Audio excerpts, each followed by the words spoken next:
Hello and welcome back to Factor Y.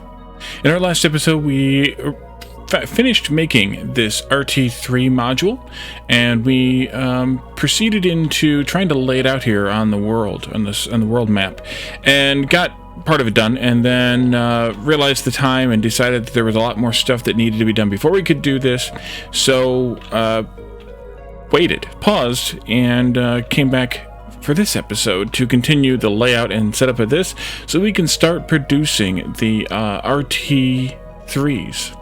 So we pulled in one of our RT2 modules, so we've made a couple tweaks to it, so now it's a Mark 3 version of the module, or maybe a version 3. And maybe I shouldn't use Mark, maybe I should use like V3, because Mark kind of implies maybe that I put Mark 2, or in this case, Mark 3 gear in it, and while it's full of largely Mark 2 gear, it's still not a great stat. Speaking of marks, was it Mark that asked me in the comments for the last episode how the delay works inside of the modules? And it's a good question, largely because I kind of talked about it, but I didn't go over it very specifically. This number here on this one, just because this one's a little bit simpler to figure out, is 309. Sorry, no, it is not. It's 333 ticks per cycle of this module, and in this 333 ticks it will produce 2 RT2s. And but if you do the math on what the RT2 building looks like, let's take a look at that. What an RT2 made in an assembler directly looks like, it'll make one RT2 every 512, which means one RT2 at speed 2, which means one RT2 every 256. So right there you can see there's some delay between what this will produce and therefore what this assembly would produce out here on the world map versus what it's producing inside the module. There's other ways to optimize this besides what we have, but suffice it to say that delay, that additional 77 seconds, or ticks rather, is because of the delay in the way the machine is calculated. So if nope, that's not right. If I click on this and I go into edit in the plan, we can see that there's some delay here because there's arms swinging and there's machines making prerequisite products and things like that. So it takes that much time to kind of spin the machine up, and then we have the machine stopping at 10 products. If I had to stop at 1 product, we would find that the delay was a lot greater than 333 ticks. Excuse me for just a moment. Okay, I'm back. Sorry about that. So we are making 1, but I forgot to change this one also. So let's change this one real quick. And we are back now, and we have them each making 1. It did restart on edit, so it's going to make 1 and 1, and we're going to see how long it takes to make those first ones. And I forgot too, there's 2 machines in here, so me showing you what one machine makes isn't exactly the entire truth, because we're getting not 1 every 256, but 2 because of the speed 2 and the 2 machines. So that's where the difference is. I screwed that up earlier on the world map a minute ago. So we made 1 each. So we have 2 total, and it took 1,025 ticks to make really the first 2, but the first full cycle of the machine. So that's why I make this 10, and we can make it 100.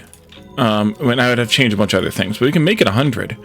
And that'll even shorten that delay even more. So we need to make these all 100. This one needs to be 200. And it's restarting every time, but that's okay. And this one needs to be 100. And this one needs to be 400. And I'm going to speed the simulation up just so that we can get it done reasonably fast, like that. And it's done already. I made 100. That made 10 that fast. Where did it stop? Did I not?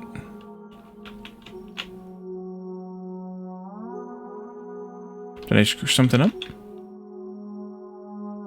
It stopped. Oh, I know why. This needs to be... No, that's fine. Why is it stopping at...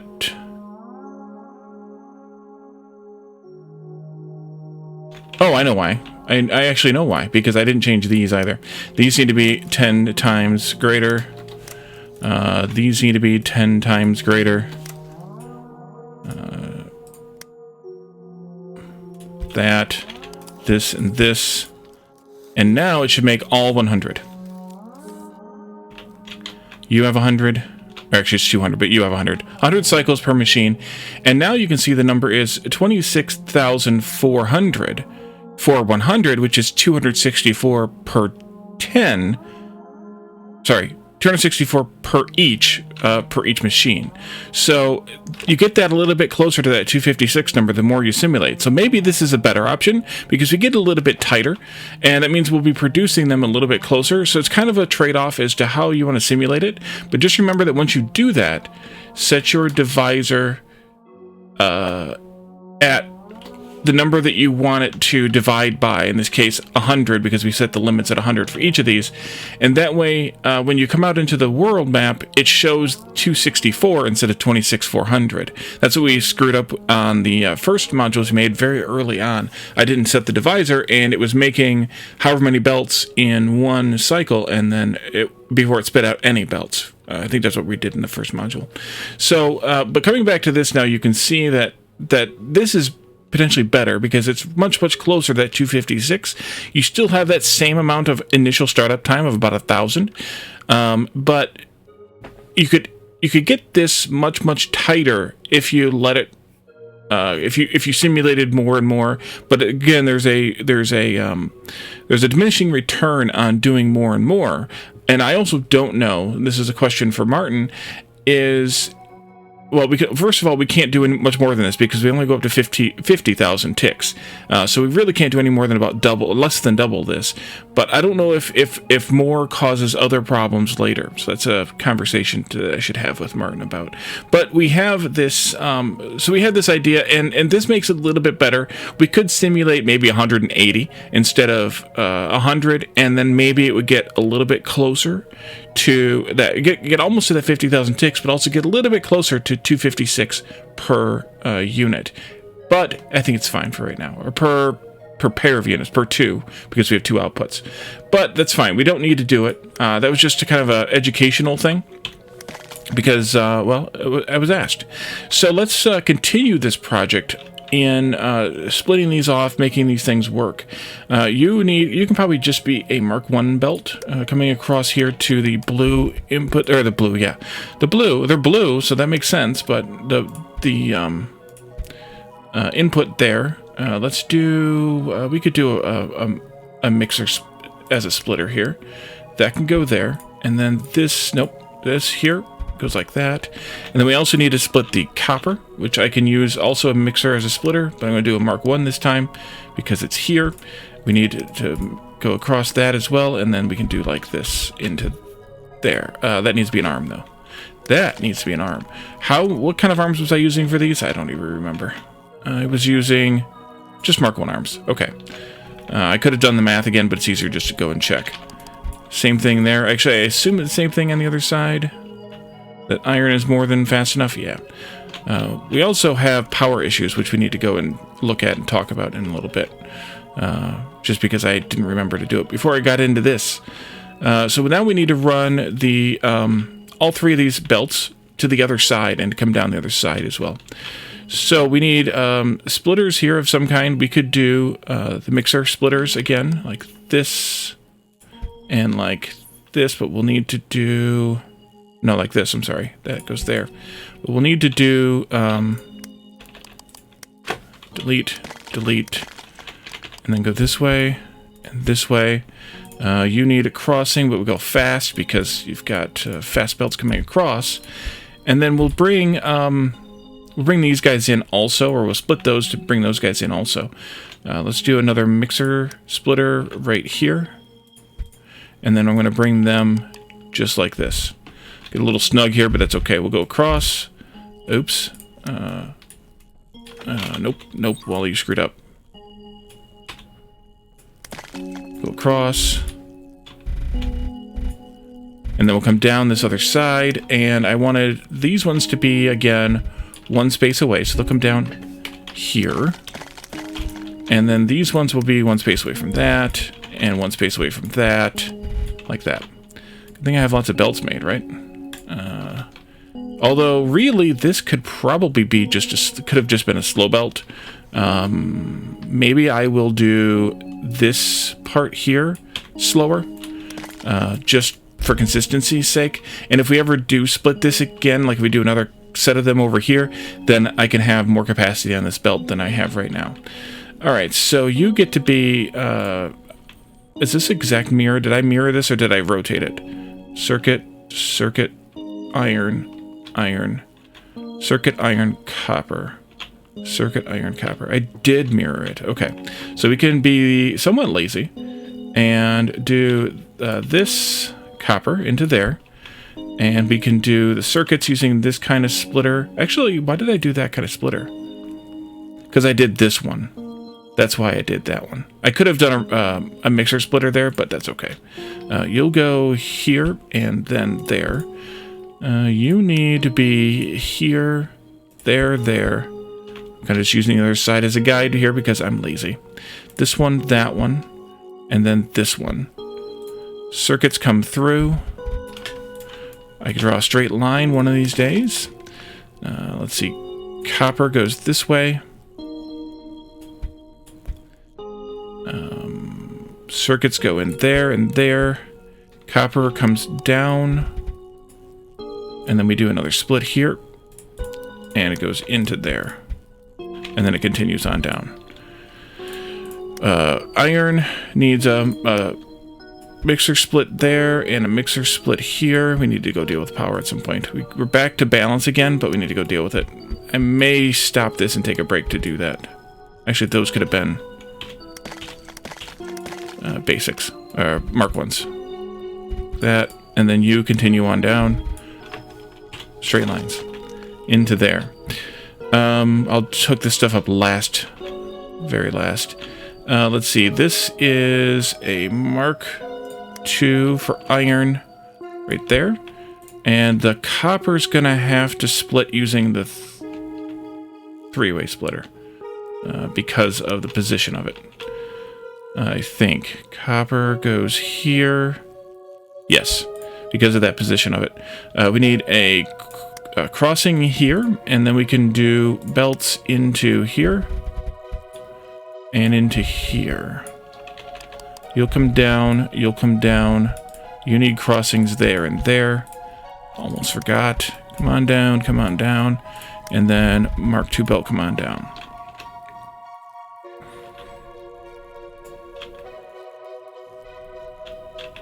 Okay, now we can duplicate this as well. Copper split there. And then iron split there and there. Circuit split there. Crossings go here. Oops, here for the iron. I overwrote that splitter. And then also they go here for the iron. And they go here for the copper. So you'll come down and you go into, into there for the circuits. And then this will come down here and go into there with the copper. I wonder if I should have run this one from this side. Maybe I should have. Maybe I will. And then, copper goes this way also. And then iron comes down. I think I will. I think I'll change this. That way. And then it comes across right here with the Mark 1 and here with the Mark 1. If I didn't botch this, then I can delete that. I can delete this. You can go there, you can go here, and you can go back to there. I could have also done the same up here with this, but is that worth it? No, but I'm going to do it anyway.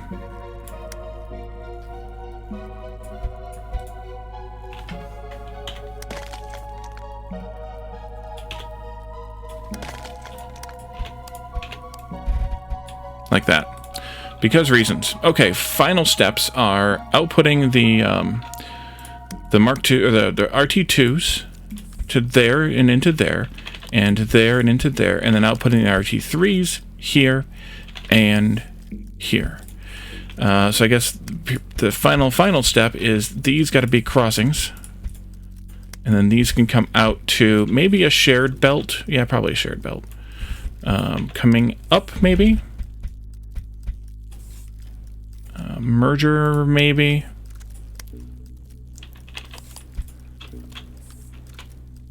And then I forgot what our math was on how many labs we need. We're making one RT3 every 419 in each one of these. That means that one of these can support a little, like 2.5 labs, just shy of 2.5 labs. 1,000 divided by 419. Nope, 1,000 divided by 419. Yeah, 2.4 labs. 2.4 and 2.4 is, we'll call that 5 labs for all of this. I'm going to get 6 because, well, I put them in pairs. So let's do 6 labs here. And let's put them in... right here is fine. That way I don't get up next to that thingy. Let's come right in here. You'll go this way and into there. And now we have RT3s getting made in a little bit higher quantity than what we had over here. And in fact, now we could, because I think one of these... Wait. Maybe. What does this look like? You're producing one every 419 instead of this producing one every...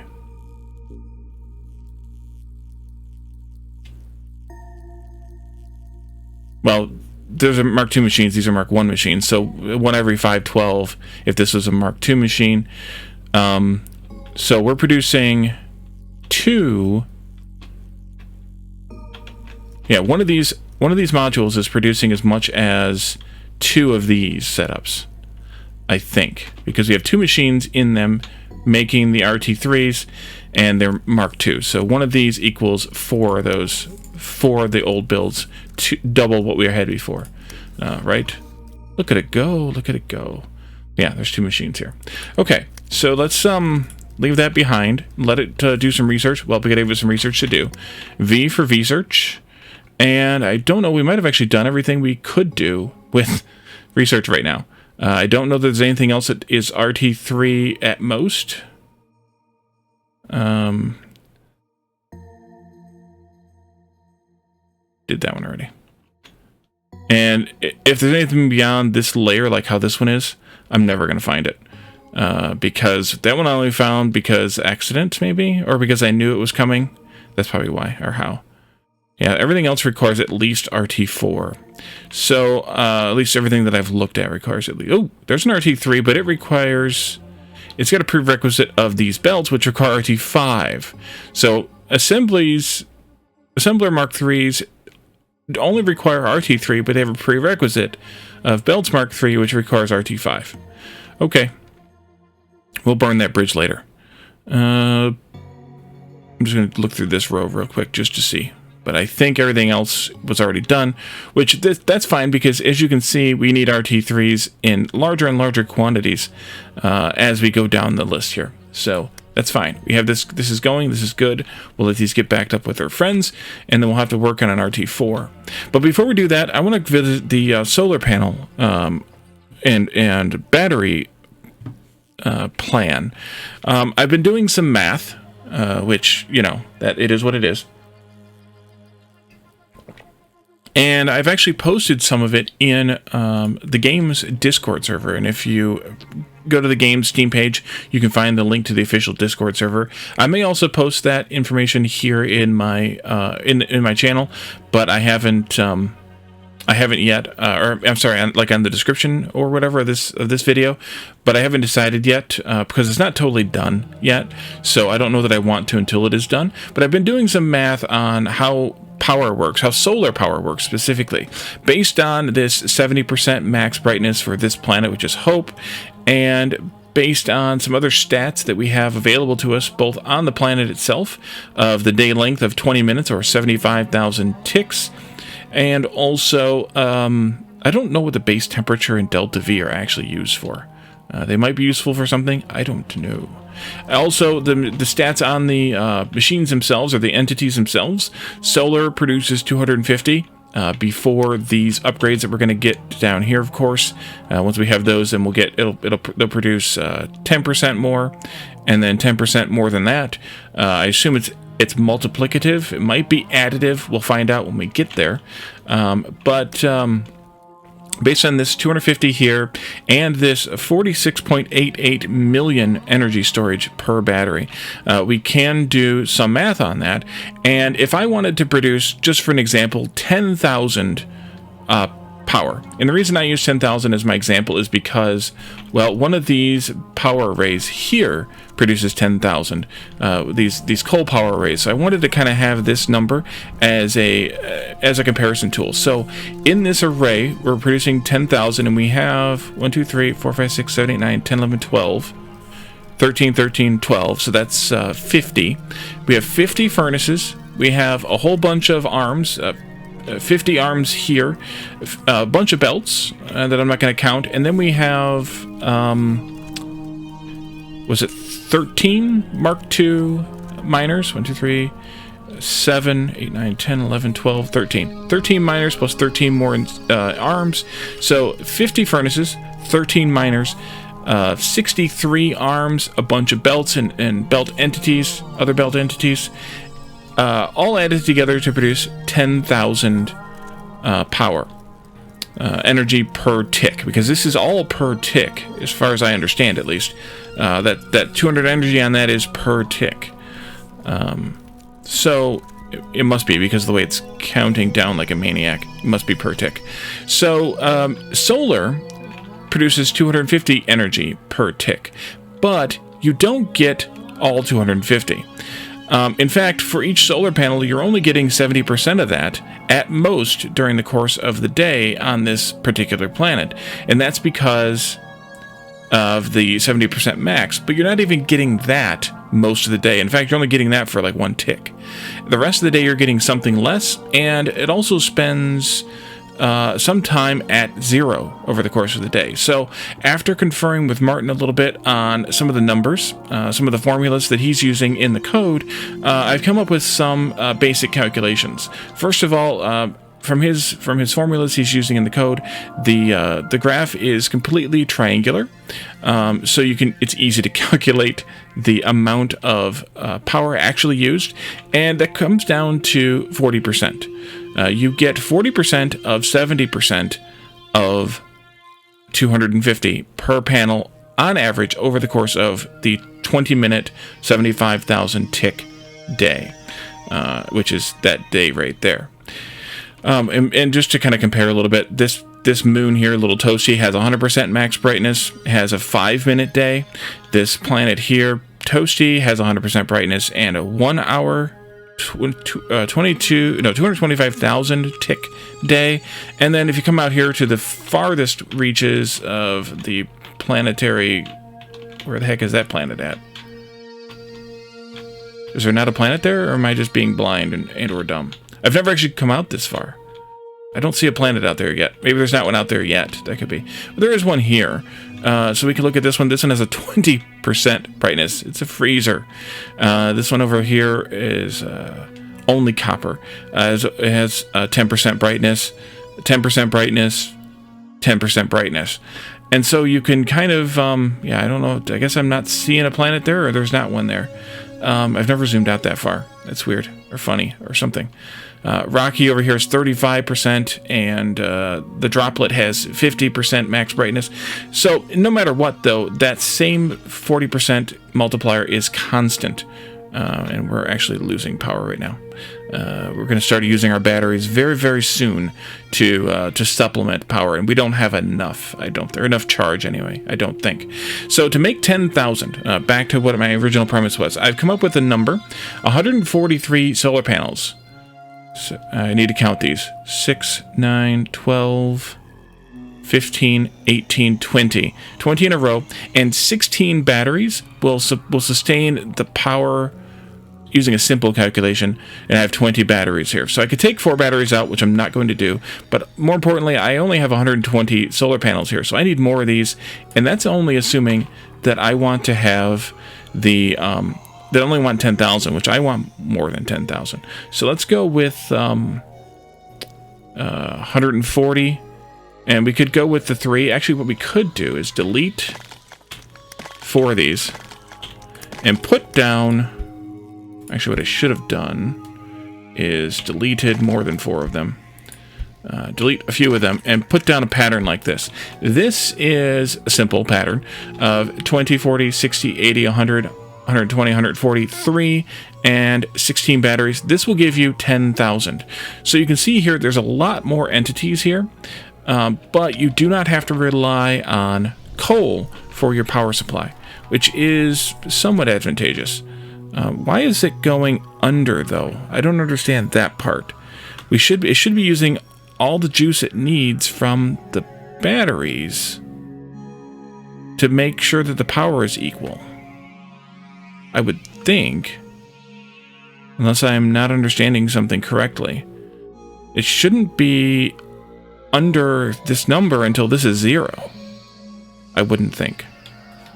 So maybe I'll have to talk to Martin about that. Maybe some of my math isn't right. Well, no, that should be fine. Maybe there's a max charge and discharge rate on a battery, and we can prove that, actually. If we take this whole thing here, copy that, and paste the whole thing down again. I don't have that many solar panels. But if I did, I could paste the whole thing down again. But the point is that it's still not supplementing enough. So I'm not sure what the reasoning is for that. Why it's not draining enough to round out the power properly. So that'll be a conversation to have. I'm doing this on the fly a little bit here. So as always, so let's stamp down. We can only place one more of those. All right, we'll have to come back to that, but that'll give me another 10K over the course of the day at least. So you can kind of see there's a trade-off. This is about the same amount of area, maybe, or so. No, actually, it's a bit more area. It's a bit more area. It's more entities for sure. Well, for sure. It's almost 160 entities, 159 entities. I don't know how many belts there are here. I don't know if there's a math involved in like calculations of things that are moving versus things that aren't. Things are moving at belts, that is. And see, everything's underpowered now. So these aren't even producing enough coal anymore. So these are going to not be running at full capacity. Yeah, I'm not sure why that is. That'd be a conversation. It's like 5% under, but not exactly. No, it's like 10% under, but not exactly.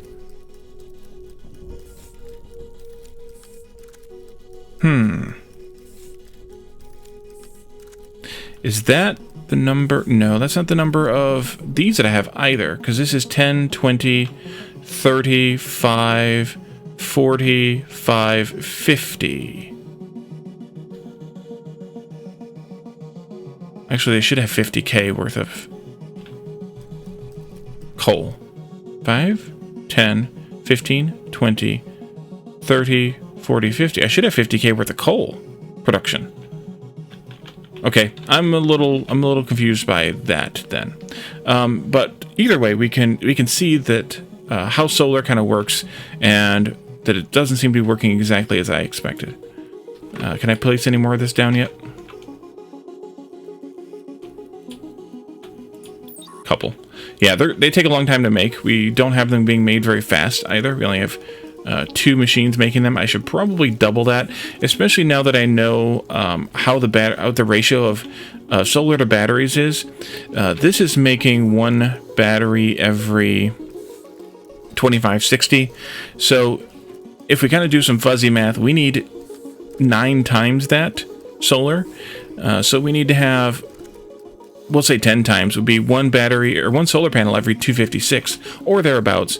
And this is making 1 solar panel every, or the two together are making 1 solar panel every 2560. So we need to have 10 times this, I think, in order to get the right amount, in order to get a good amount, I should say, of solar panels being made compared to the batteries. I'm not going to make that many, but you get the idea. Let's see. I should take a copy of this like that and put it down.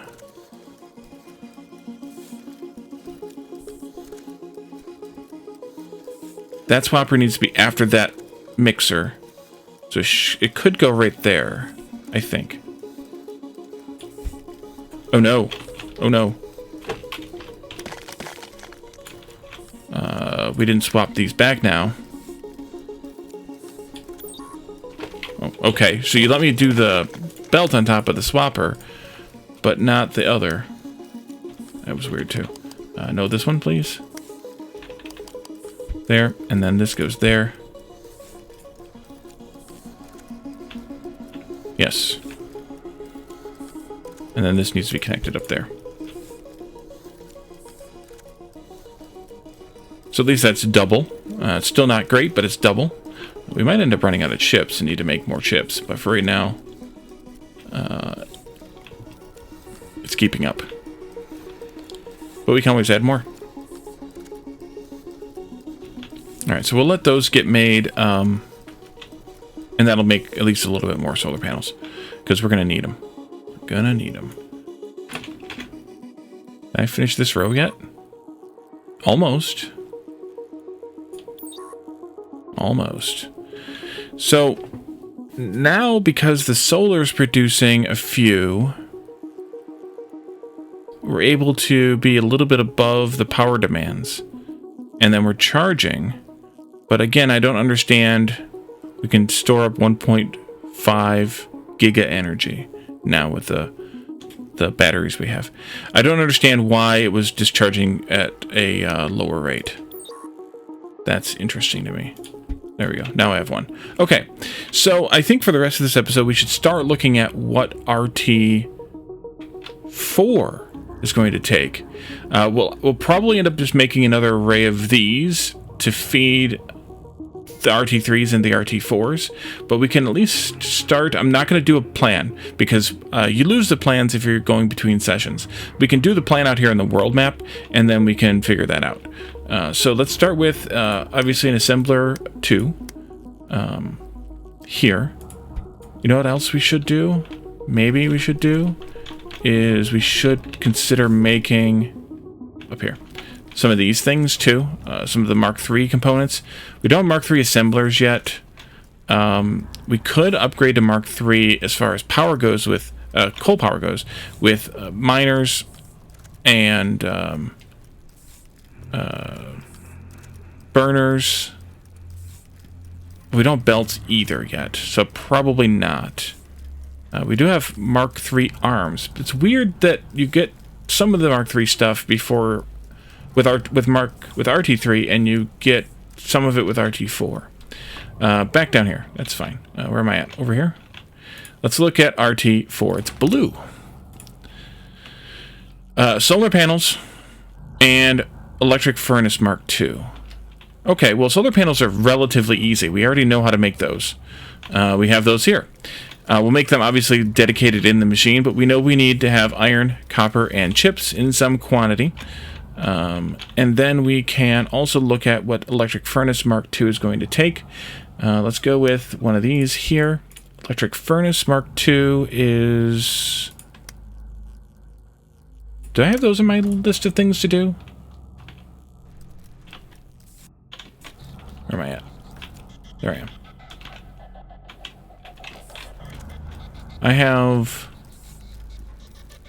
I do not have electric furnace Mark II here. And I don't think we made them. Did we? Or did we make them?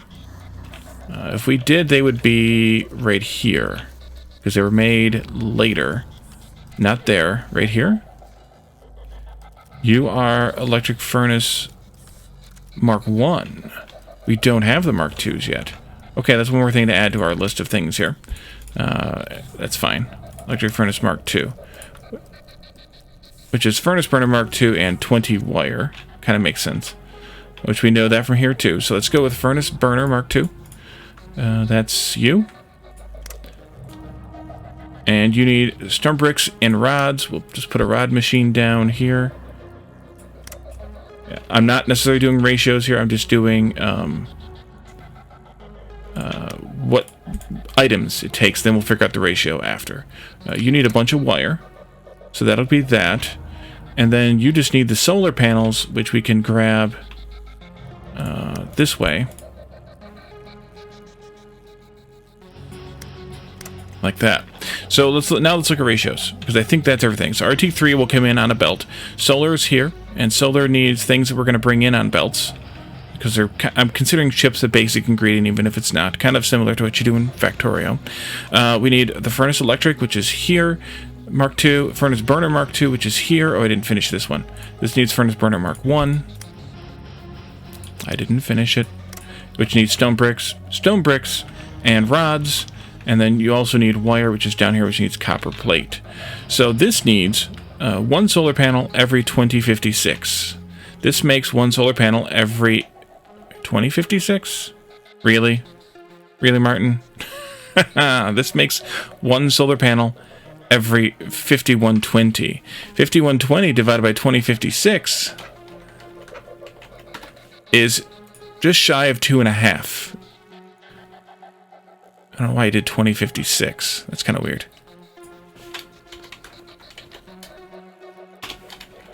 I would have done 2048. But, okay. So even if it was 2048, it would be 2.5. So we need 2.5 of these, which means let's do a, I think we would, in that case, do a 5... 2, 3, 4, 5 to 2 kind of thing, like that. Which is a little bit obnoxious, but hey, what are you going to do? At least I think that's what I would do. That's my thought right now. And then you also need...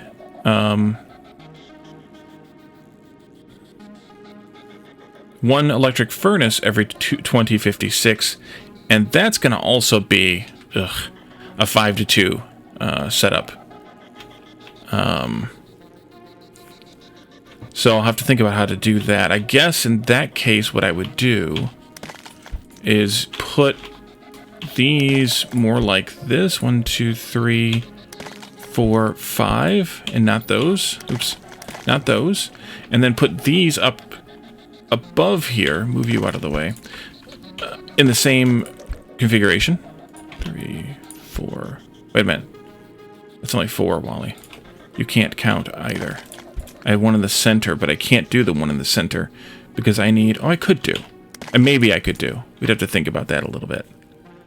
The swing time is long enough that we could probably get away with slow or at least longer arms. So we could do something like this, maybe. The other option is just to put all this stuff on belts, of course. But 5 to 2... 5 to 2. You need a bunch of wire then. You need 20 wire every 5120. You happen to make 2 wire every 512, so this is at least a 1-to-1 ratio with the wire here. But also 1 for that one, so we'd have to figure that part out. Yeah, that's not... We're going to have to put these on belts then. Because it's not going to work. It's just not going to work out. Oops. Right, I don't think. But we can see. You're number 5 over there. Let's also maybe do this, just for fun. Not that we need it, but that we don't see the red box. So those are a 1-to-1 ratio for this. So we should direct insert those in some manner. But we also need in here 1 furnace burner every 5120. And this makes 1 furnace burner every 2048, which is 2.5. So you should be able to take 2 of these to feed all 5 of these. So 2 of these guys. Actually, I'll just leave it over here. Get out of the way. 2 of these guys to feed all 5 of those. And then you need 1 furnace Mark I, furnace burner Mark I, every 2048 each, which means that this is a 1-to-1 ratio here also. And you need 4 rods every 2048, and this is 1 rod every 256, which is 8 rods every 2048, which means that this could technically supply both of these 2. So we could potentially do a little clever bit there. So we're going to probably have to do belts, at least some belts here. These 2 will probably have to get belted to those 5. Those 5 will probably have to get belted back to those 2. And then these 5 into those 2 will have circuits, copper, and iron coming in. On one side of this machine, we'll have iron, copper, and stone coming in elsewhere on this machine. And I think that would be okay. I think it would be okay. It might be okay. We'll have to see if it's okay. Because 4 of these guys need stones. We'll have to figure out how to, you know, handle that as far as inputs go. Maybe in that case we put this one, pretend that it's over by 1 more. We put this one and we put this one, excuse me, there maybe or something. So that you can get the stone into these. Or we could do something like... Ugh. Well, something like that, but not really. Because we'll have to bring the stone in properly. We can figure that part out, I think. But I think that's everything we need, because that's the input materials. Chips, iron, and copper. Those to those 5. I might be able to figure out a shenanigans way to get these in properly. To get them direct insert. We could do maybe something like an offset, and then have the belts come in, but do squiggles for the input ingredients or something. But these might be a little too complicated for that, because this is going to need to swing once every 256. So in order to swing once every 256 with the long arms, we could use the long Mark IIs to go from here to here. But I don't know that we want to do that. Especially if we have some squiggly shenanigans to get this all onto direct insert into this. Now it makes me want to think about this a little bit. Because I could do something like that, and then something like this, or maybe that just stays up there. We have a 2-belt space, or even a 3-belt space, like this, with Mark IIs. I could do that. These would still have to get belted in then, which is fine. Something like that, which is insane looking, but I like it. These also could be long inserters into here, because they only need to swing once every, well, 5120. This one I'd have to make sure that I split it properly. We could do the mirror image of this up here too. And again, they could be 2 spaces away if we wanted them to be. But they could be up close too, it doesn't matter. Getting the belts into this properly could be either, we need 3 belts, which is the tough part. Because, well, we only need... The chips could be on a long inserter, given that we only need 2 every 5120. Even the iron could be on a long inserter if it was a long fast inserter. Right? Mark II? Yes. So you could do something like copper, and then iron. Copper would have to turn here. That means iron would have to turn here. And then chips could go here like this. And then copper could swing back this way. Iron could follow along like that. And then circuits. Copper would have to swing back up. And this is where it gets... Yeah, this is where it gets bad. Is this inside one here. But potentially we could have this one be a long arm. No, this one... Actually, this is the only one that can't be, because it needs a direct insert into there. These are the ones that could be long arms. Let's see what this looks like. Let's see what this insanity looks like. Maybe.